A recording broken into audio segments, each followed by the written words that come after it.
ఈ నెల 19న CM Revanth Reddy Davos వెళ్తారని మంత్రి శ్రీధర్ బాబు తెలిపారు. ఈ నెల 23 వరకు జరగబోయే వరల్డ్ ఎకనామిక్ ఫోరంలో పాల్గొంటారని తెలిపారు. తెలంగాణ పాలసీ విధానాలను అక్కడికి వచ్చే పారిశ్రామికవేత్తలకు వివరిస్తారని పేర్కొన్నారు. కాగా ఇటీవల హైదరాబాద్లో జరిగిన రైజింగ్ గ్లోబల్ సమిట్లో 5 లక్షల కోట్ల పెట్టుబడులు వచ్చాయని మంత్రి శ్రీధర్ బాబు వెల్లడించారు.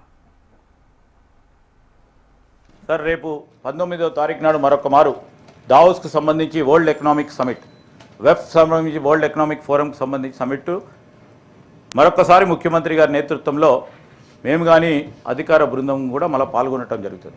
దీని ముఖ్య ఉద్దేశం అధ్యక్ష, మొన్ననే ఈ తెలంగాణ రైజింగ్ గ్లోబల్ సమ్మిట్కి సంబంధించి 5 లక్షల పై చిలుకు పెట్టుబడులకు సంబంధించి మొన్ననే వచ్చినాయి.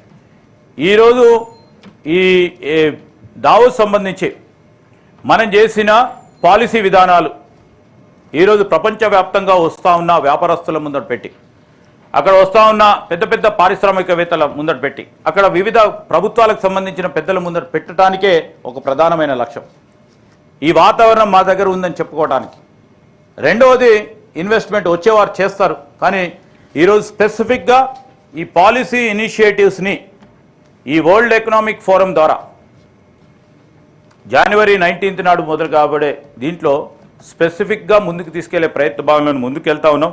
నేను మరొకసారి కోరుతా ఉన్నా, గౌరవ సభ్యులందరి సహకారం ఉంటే మనం పారిశ్రామిక అభివృద్ధిని ముందుకు తీసుకెళ్లే ప్రయత్నం చేస్తామని గౌరవ సభ్యులు అడిగిన దానికి అన్నిటికీ కూడా నాకు జవాబు వచ్చిందని ఆశిస్తా ఉన్నాను. ఇంకేమైనా ఉంటే రాతపూర్వకంగా కూడా ముందుకు తీసుకెళ్తాం.